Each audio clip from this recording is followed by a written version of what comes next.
Good evening, I'm Diana Sky and you're watching World News Tonight live from Warsaw. An explosion shook Moscow in the early hours of Monday morning. A top Russian general was killed by an improvised explosive device planted in his car. Now, as Moscow points the blame toward Kyiv, Kyiv remains silent. Now, I'll have more on that in just a moment, but first, tonight's headlines.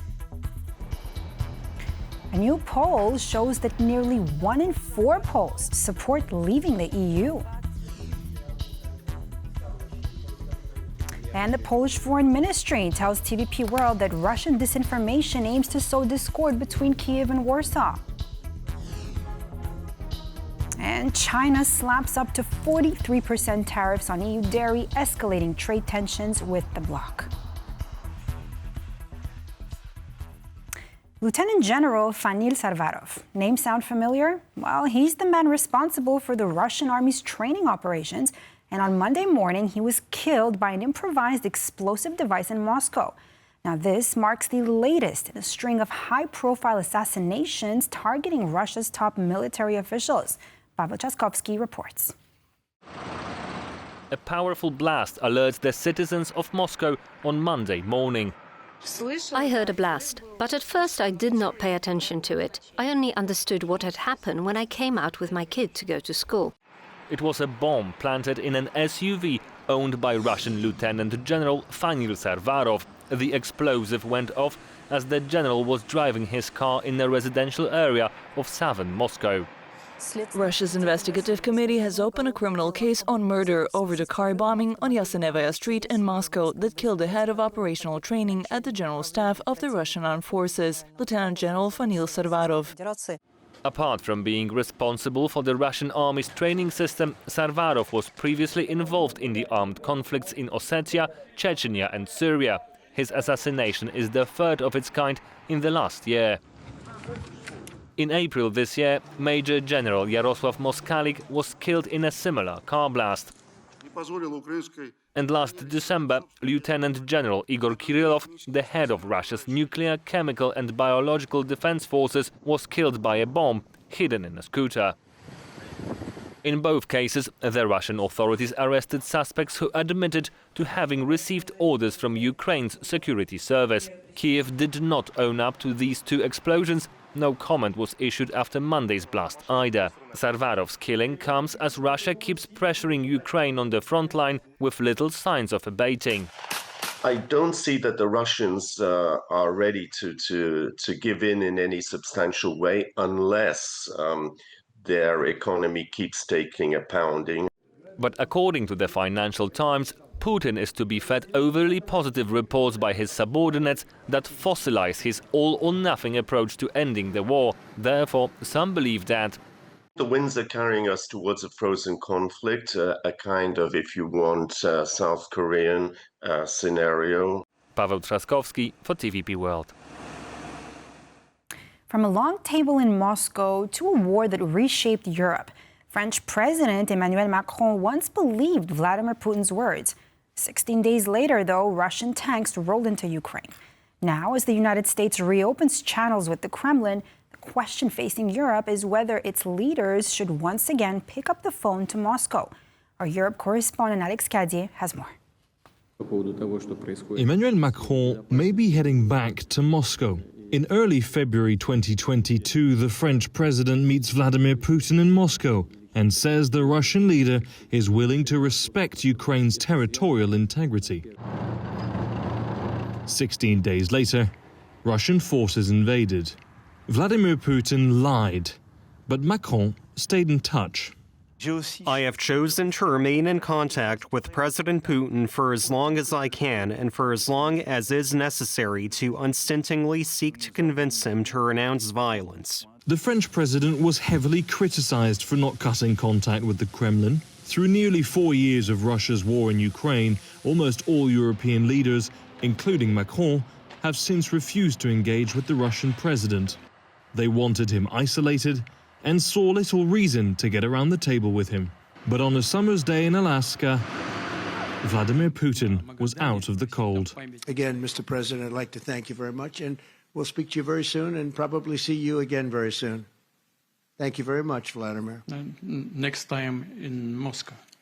Oh, that's an interesting one. I don't know. I'll get a little heat on that one. Since then, Putin has met with US presidential envoy Steve Witkoff and even Jared Kushner, the president's son-in-law. As for Europe, the only leaders to make the trip to Moscow so far are Kremlin-friendly ones. Hungary's Viktor Orban and Slovakia's Robert Fico. But US efforts to broker a peace deal haven't silenced the guns yet, and Europe just hasn't been at the table. I think it will once again be useful to speak with Vladimir Putin. Yes, some people are speaking to Putin, so we Europeans and Ukrainians better find the way to restart those conversations properly. If not, we're talking to ourselves and then with negotiators who speak to the Russians. That's suboptimal. So should European leaders start their own talks with Vladimir Putin? Moscow says Putin is ready to talk. But with who? Other European powers will want to be represented, and talks without the US involved seem unlikely. For now, Emmanuel Macron has taken a small step towards opening talks with Moscow. A time and place haven't been set, nor do we know what the format might be. What we do know is that Putin's belligerence and his illegal war in Ukraine mean the two men's positions remain very far apart. Alex Cadier, TVP World. Anti-EU sentiment is gaining ground in Poland. A new poll for Wirtualna Polska shows that nearly 1 in 4 Poles would vote to leave the European Union if a referendum were to be held tomorrow, even as 65% of respondents said they support remaining in the bloc. Zuzana Jurek breaks down the details of whether Poland is facing a poll exit in this next report. 1 in 4. That's reportedly how many Poles are in favor of Poland's exit from the European Union. The newest poll published on Monday shows that 24% of respondents are in favor of Polexit, including nearly 12% of people strongly supportive of the idea of leaving the bloc. This marks a stark contrast with attitudes in 2003 when Poland was about to join, when 77% of people were for EU membership. Throughout the early 2000s, support for the bloc fluctuated at around 80 to 90%. This is not a union based on solidarity, but a union of ideology, and ideology must be abandoned once and for all.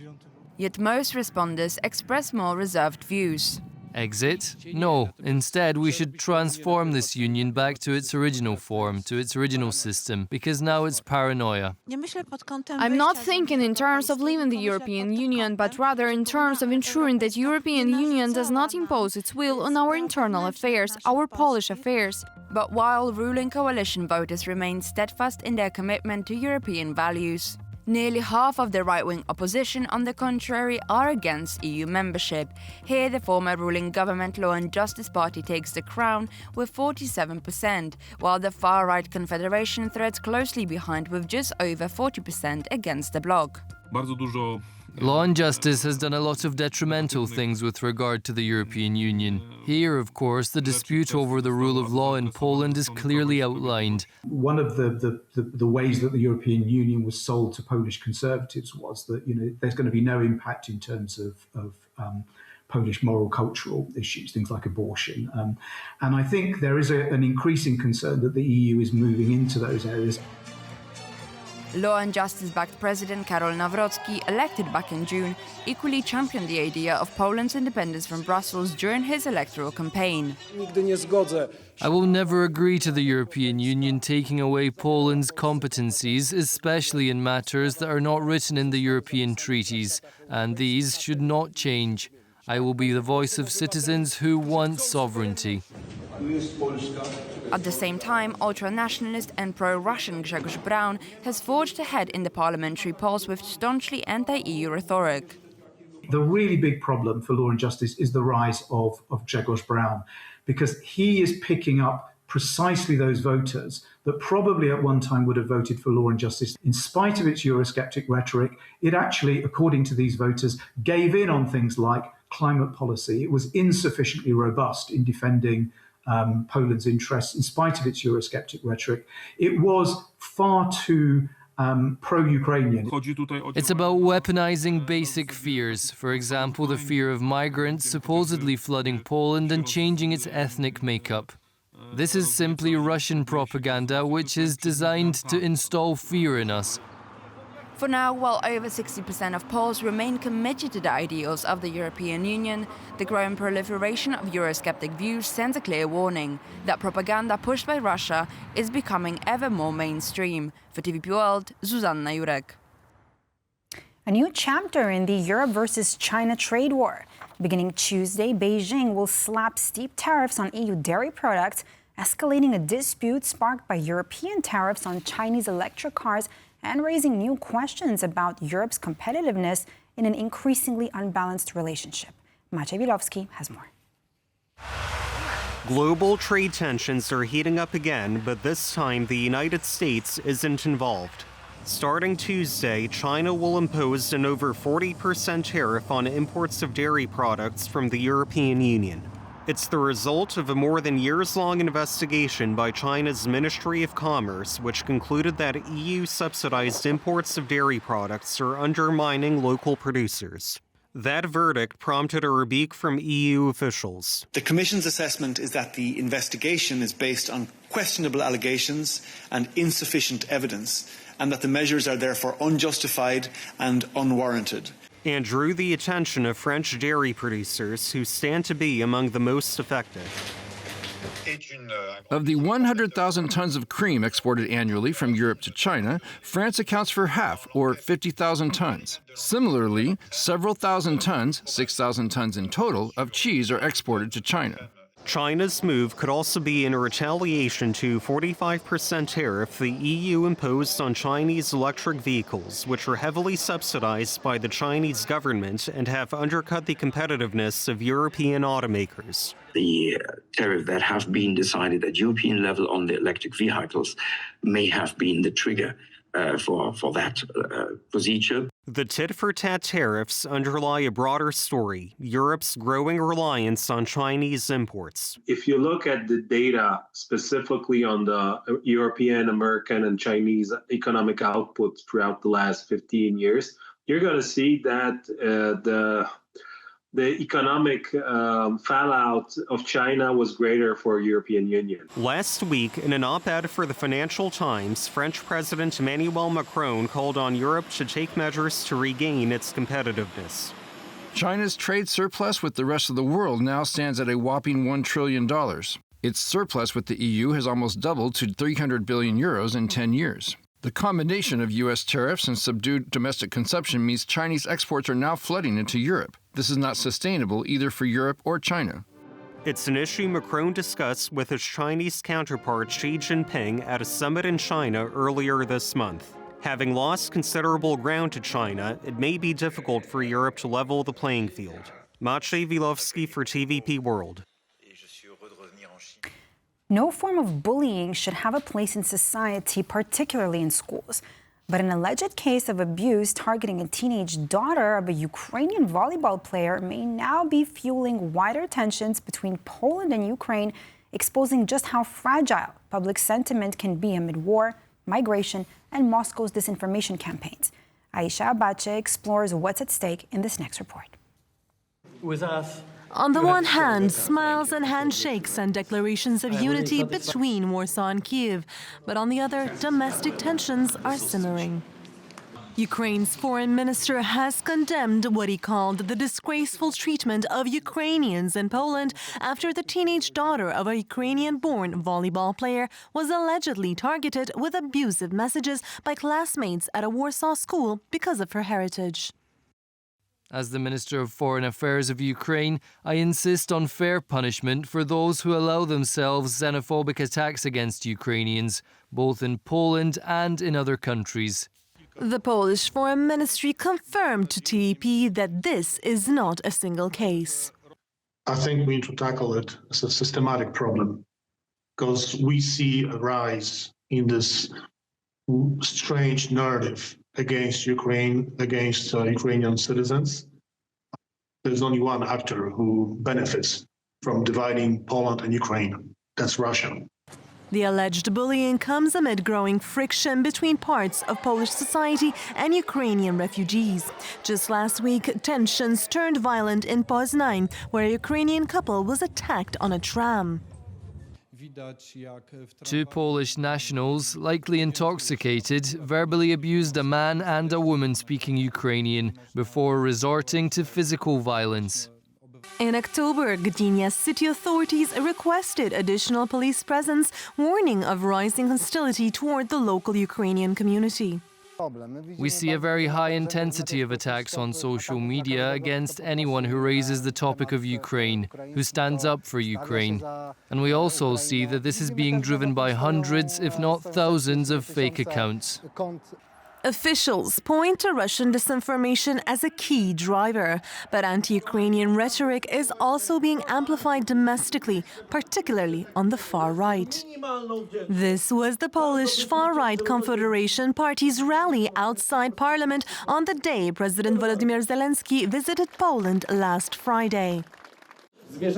We are heading toward a financial catastrophe, yet we are still transferring 100 billion to Ukraine. Furthermore, we continue to pay social benefits to Ukrainians and maintain them in Poland. This makes absolutely no sense. And this is happening because Polish politicians do not care of Polish interests, because they only care about Ukrainian interests. But it's not just Confederation Party officials who push narratives critical of Ukrainian refugees and Poland's support for Kyiv. During last year's presidential election, current Polish President Karol Nawrocki, backed by Law and Justice, used anti-Ukrainian narrative to garner support from the far-right electorate. It might beg a wider discussion with other ministries, that it's not just the Ministry of Foreign Affairs that needs to fight in this warfare. We do have to have other ministers. We do have to have the president also on our side to fight this disinformation. For now, both Kyiv and Warsaw insist the partnership remains strong. But cases like this show how fragile public sentiment can be and how easily it can be exploited. For TVP World, I'm Aisha Badja. Poland is literally aiming for the moon. Polish space company Kremlin is set to lead a pan-European consortium to launch a moon mapping mission as part of the European Space Agency, marking a big step in Poland's and Europe's push towards technological sovereignty amid rapidly shifting global supply chains. The mission is named Twardowski, based on an old Polish legend. Natalia Komaro has the story. Europe is setting up to go to the moon, and Poland hopes to lead the way. As part of the small mission Twardowski, Poland-built satellites will be used to map the lunar surface. So the mission we'll be working on is going to map the entire surface of the moon, identifying what's where, doing a little bit of genealogy around that as well, and then provide information for future missions that will be landing on the moon to make use of the local resources. TVP World gained access to the headquarters of Kremlin, the Polish satellite producer which is set to lead Phase A of the project. Starting January, the Warsaw-based company will begin searching for partners across Europe to build a consortium which will then aim to reach the moon's lower orbit by 2029.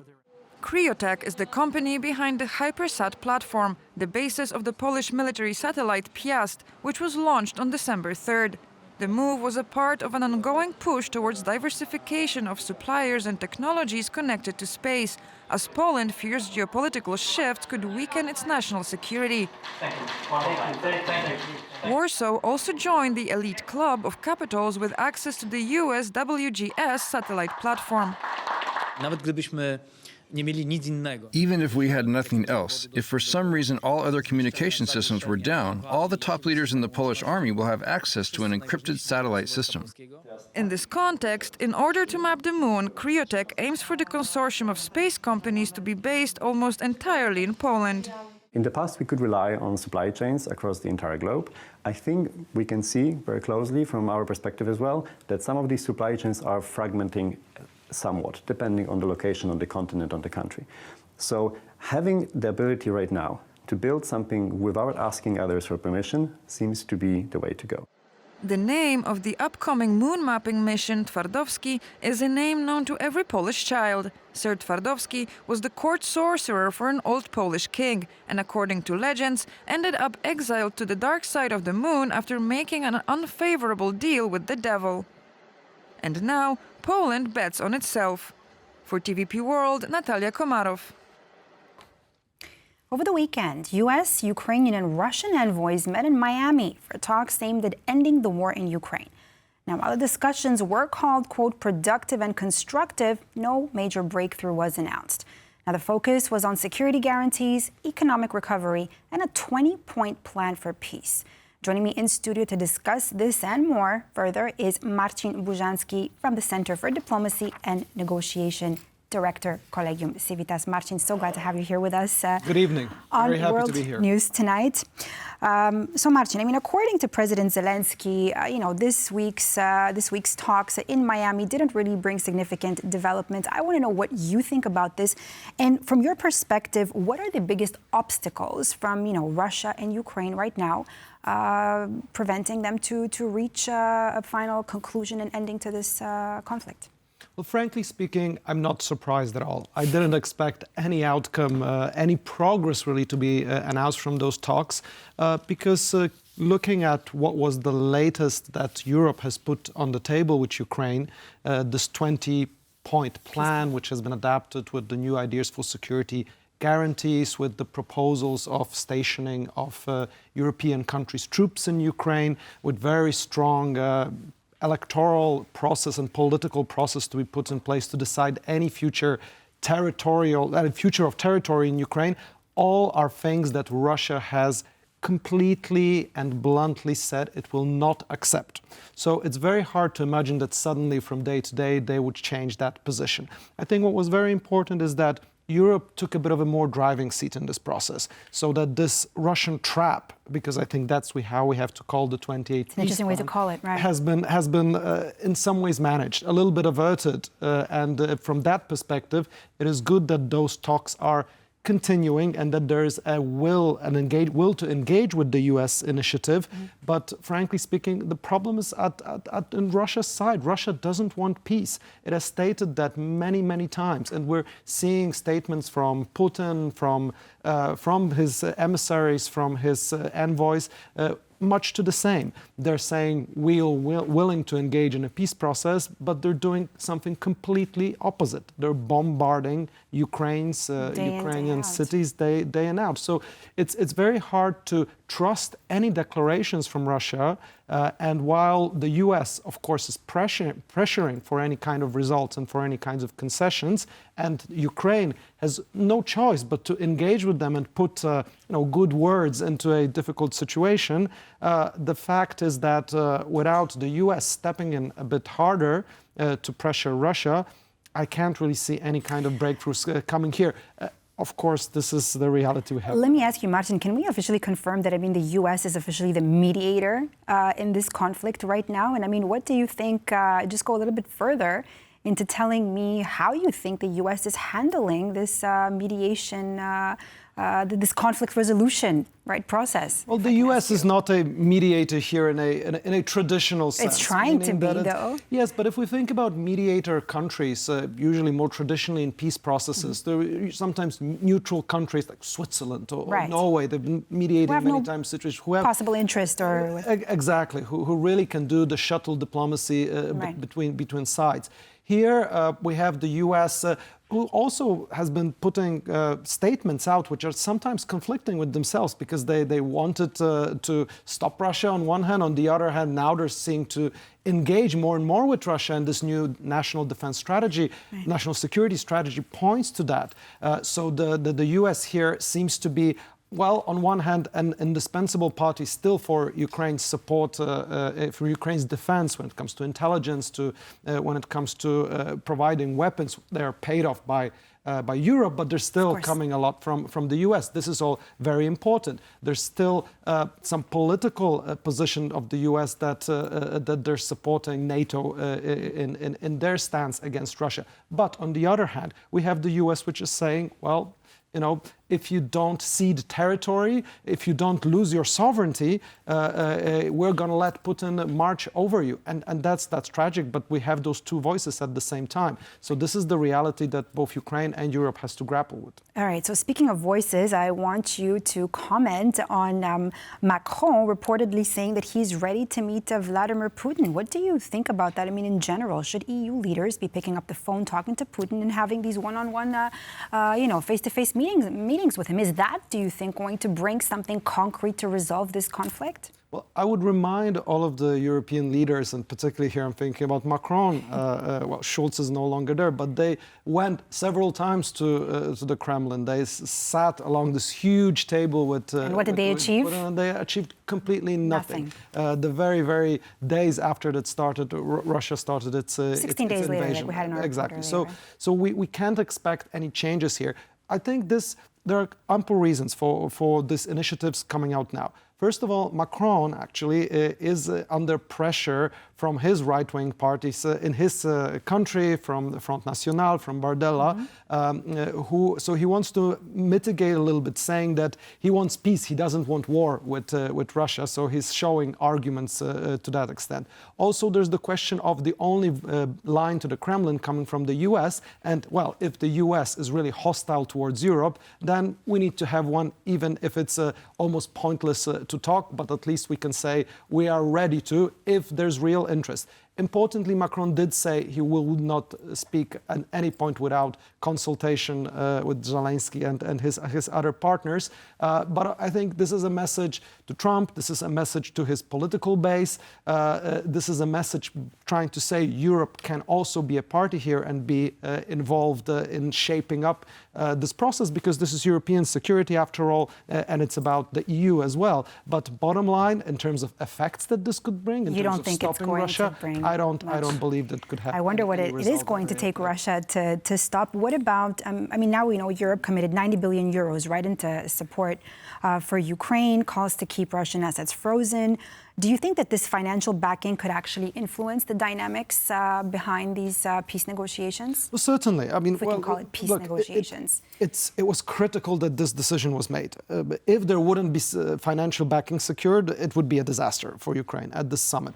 Now, it's not what we hoped for with the Russian frozen assets, with the full 200 billion backup loan for Ukraine, but it is still significant. It did show European unity, that there could be a compromise. And while it's not to the level where Europe really stands strategically, being more autonomous, showing that it can muscle up with the decision, we have seen a lot of internal European clashes here, be it with France, be it with, between Germany and Italy, with Belgium, etc. In the end, there was still a compromise made that gives Ukraine a clear lifeline, at least for a year or two, where it can confidently engage in those peace negotiations, or quote, quasi-peace negotiations, keeping itself defending, supporting its defense forces and its economy to stay afloat. But while significant, it is of course not enough, considering the challenge that Ukraine is facing. As Europe, we have to really continue increasing our support to Ukraine. Stepping up our game. Marcin, I want to shift gears a little bit. I mean, you did say internal European clashes, but I want to focus a little bit on Poland and this new poll that came out today, showing that 1 in 4 Poles would actually vote to leave the European Union. Now we're calling this the Pole exit. What do you think about this? What do you think is actually driving this Pole exit sentiment? Do you think it's going to be realistic?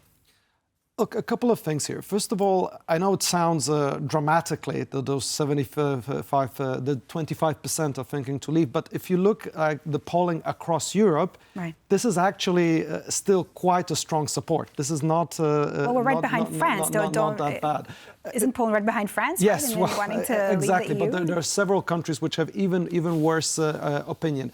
It's a worrying trend. We have to treat it very seriously, because there are forces working extremely hard, and it's of course it's Russia, but it's also the US that is pouring money into anti-European organizations, anti-European movements, and particularly using all the social media to try to push messaging that is harmful for Europe, and supporting this kind of tendencies. Now, this has to be managed very strongly with counter-communication campaigns that really show what Europe means, showing the societies its successes, because people think about, oh, it would be great to be fantastic independent, but they don't think, oh, we have to suddenly pay a couple of times more for our phones. We can't cross borders. We can send kids to schools, to good schools for however we want, etc. So I think there needs to be a shift in communication to realize this reality, and this is a major task for the political class, particularly pro-European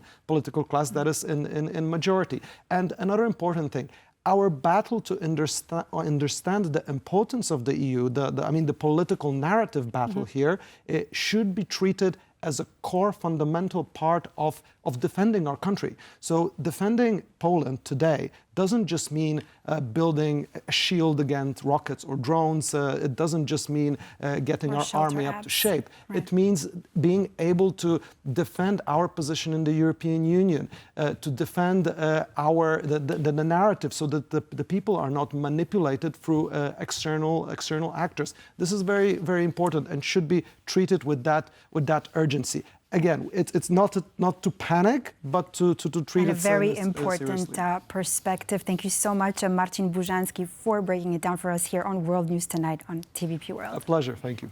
And thank you for watching this episode of World News Tonight. I'm Diana Skaya. We'll see you next time.